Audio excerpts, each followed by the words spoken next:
They'll tell you to be kind, to trust, to believe that hard work alone will save you.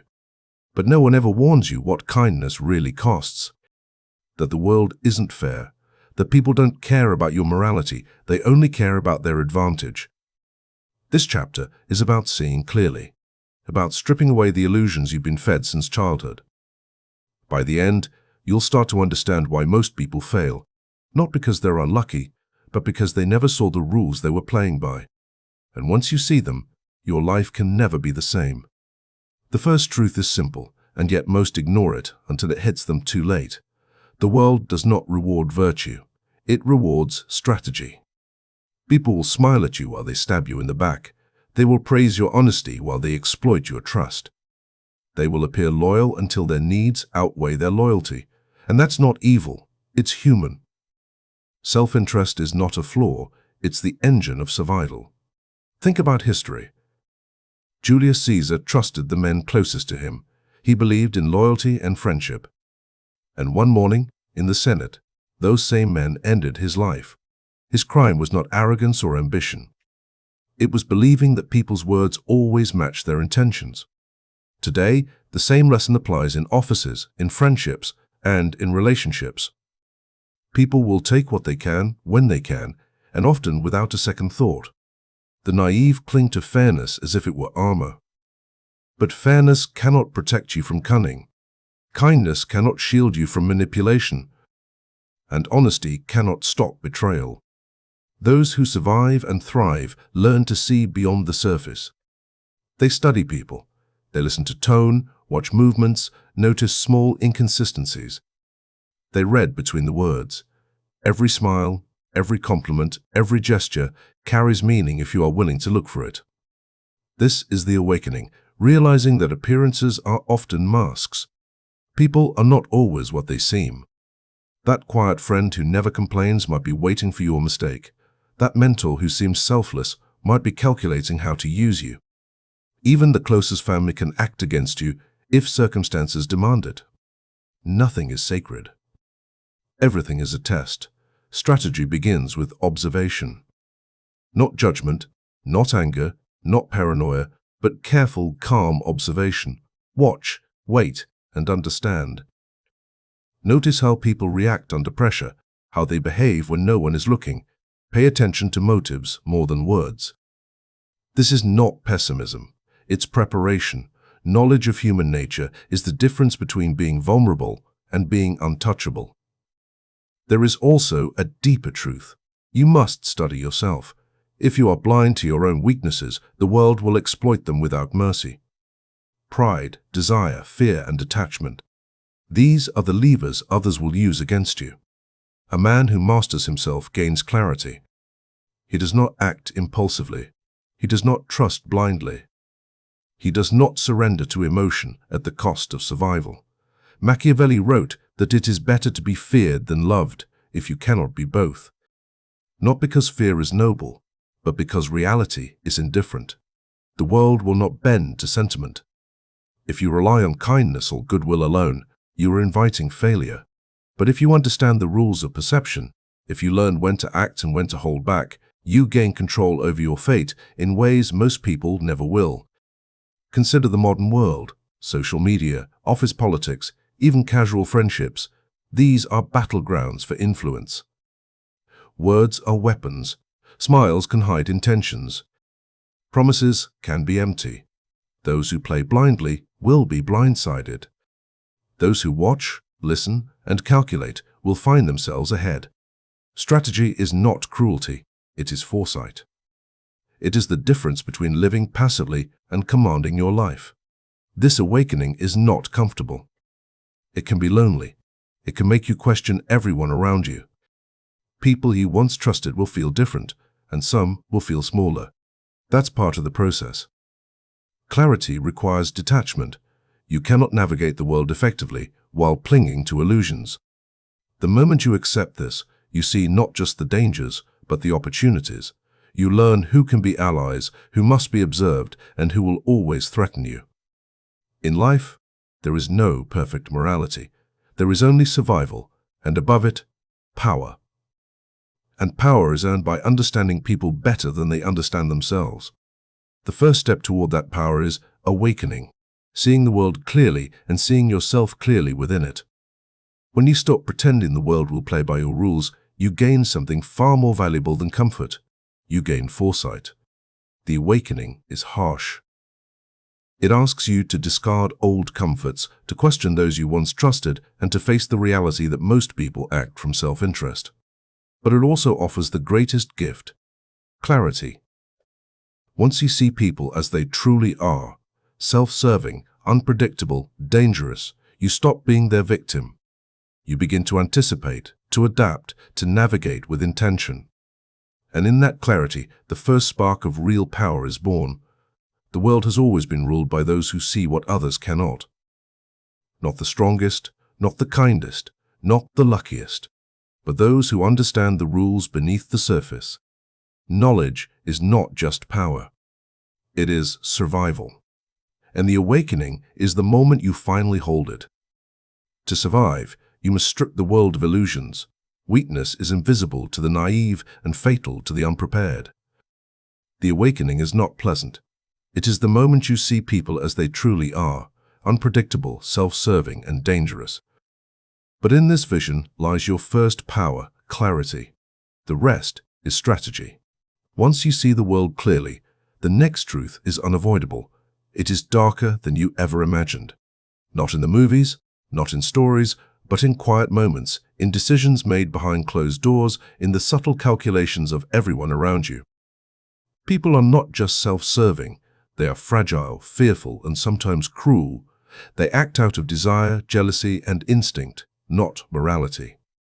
And if you cling to comfort, to sentiment, or to naive belief, you will be crushed.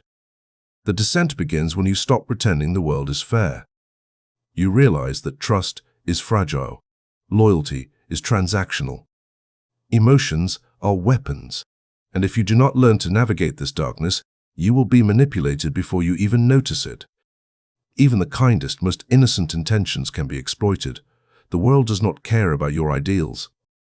It only cares about what you are willing to see and what you are willing to do. The first lesson of the descent is simple. Detach from what makes you soft. Not physically, but emotionally. Your empathy is valuable, but it must be measured. Your compassion is power, only if it does not blind you. Look at history. Bismarck, the Iron Chancellor, knew nations and men cannot be swayed by goodwill alone. He manipulated alliances, used deceit as a tool, and understood that fear and respect are more reliable than affection. He acted without sentiment, and that is why he succeeded where others failed. It is not cruelty to see the world this way. It is clarity. When you embrace the darkness, you understand the hidden motivations of those around you. That colleague who flatters you might be watching for your weakness. That friend who praises your decisions may be calculating their own advantage. Even family is not immune. Human behavior is predictable if you remove illusions. And the truth is, most people are blind to these patterns. Most live in comforting stories, believing in fairness, believing that kindness protects them. But the world is indifferent. Indifference kills. Your own mind is part of the battlefield. Fear, desire, and attachment are levers. Others will pull if you let them. If you cannot confront your own weaknesses, the descent will consume you. This is why self-mastery is inseparable from understanding the world. You must learn to see yourself as an instrument, not as a passive actor. To master strategy, you must first master your reactions. Anger clouds judgment. Fear paralyzes. Doubt sabotages. These are the hidden enemies you cannot escape. Embracing darkness does not mean becoming evil. It means accepting reality without flinching. It means seeing people for who they are, not who you wish them to be. It means recognizing that morality is often a mask, and that clarity comes from detachment, not comfort. In this space, you see patterns others miss. You notice hesitation, manipulation, and opportunity. You learn when to act and when to wait. You learn that silence is often more powerful than words, and observation is more lethal than impulse. History offers countless lessons. Consider the quiet, calculating figures who rose to power while others acted blindly. Machiavelli wrote of leaders who understood that appearances can be weaponized. The public may love or hate, but perception drives action. Those who understand both reality and perception operate on a higher plane. They do not react, they anticipate. They are untouchable because they move with foresight. And this foresight comes only through the descent, the willingness to confront the uncomfortable truths about the world and about yourself. Emotion must be tempered by calculation. A man who acts solely on impulse is predictable. One who ignores danger is doomed. The descent teaches patience. It teaches observation. It teaches restraint. You learn to wait for the precise moment to strike, or to step back and let others destroy themselves. And in this restraint, power grows quietly, unseen by those still blinded by illusion. The descent is lonely. Comfort is left behind. Naive friends drift away. You begin to feel the weight of knowledge, the burden of awareness. This is not weakness, it is proof that you operate beyond the grasp of mediocrity. Those who cannot endure the darkness will avoid you or challenge you. Those who understand it will respect you, even in silence. You move differently now. You calculate differently. You act with intention where others act with instinct. And yet, there is a strange liberation in this darkness. The world is no longer a place of surprise. You are no longer prey. You have seen the patterns. You understand the stakes. You know when to strike, when to retreat, when to let others reveal themselves. There is no moral comfort, no easy path, but there is freedom. Because once you see the truth, you no longer live at the mercy of chance or of the weakness of others. You live at the mercy of your own skill. In this descent, strategy becomes second nature. Not as a game, but as survival. Every interaction is a map. Every gesture is a clue. Every promise, every silence, every smile carries hidden meaning. And because you have embraced the shadows, you move with clarity. You understand the weight of words and the power of restraint. You see people's motives before they act, and you know that foresight is more valuable than brute force. The descent is the necessary confrontation with human darkness. Comfort will kill you. Illusions will destroy you. But when you accept this, you gain a terrifying clarity. You learn to read intentions, anticipate consequences, and act decisively when the moment comes. Darkness is not evil, it is survival. Those who embrace it become untouchable, not because they are feared, but because they are inevitable. The descent forces you to face uncomfortable truths about the world and yourself. Detachment, observation, and patience are essential tools for survival. Comfort and illusions are liabilities, awareness and strategy are weapons. By embracing the darkness within and around you, you gain clarity, foresight, and the ability to act decisively. Those who walk this path become untouchable. Now, you stand at the edge of understanding. You have seen the world as it truly is. You have descended into its shadows and confronted the darkness within yourself. But knowledge alone is not power. Awareness without action is nothing but a weight you carry silently. Mastery is where clarity meets execution. It is where understanding transforms into influence, and influence becomes control. To master life, you must first control perception. The world reacts not just to what you do, but to what it believes you do. Consider Churchill during the darkest days of war. He did not simply lead with strategy, he led with presence, with narrative. He shaped how people saw him, how they saw their enemies, and how they saw their own strength. Perception is a weapon. It can inspire nations, or it can crush them. Those who ignore it are doomed to react rather than act. Mastery demands patience. It is not impulsive. It is not loud. Napoleon did not win his victories by rushing blindly into battle. He planned. He waited. He understood the terrain, the psychology of his enemies, and the timing of each move. A single error, a single premature strike, and an entire campaign could collapse. In life, the same principle applies. Every opportunity has its moment. Strike too soon, and you reveal your weakness. Wait too long, and someone else claims the prize. Timing is as crucial as strategy itself. You must also learn to act decisively. Clarity and patience are useless without execution. Knowledge alone cannot move mountains, action does. Observe the weak, anticipate their moves, and act with precision. Let others reveal themselves first. Let hesitation expose vulnerability. And when the moment comes, act with confidence, without hesitation. Power favors the resolute.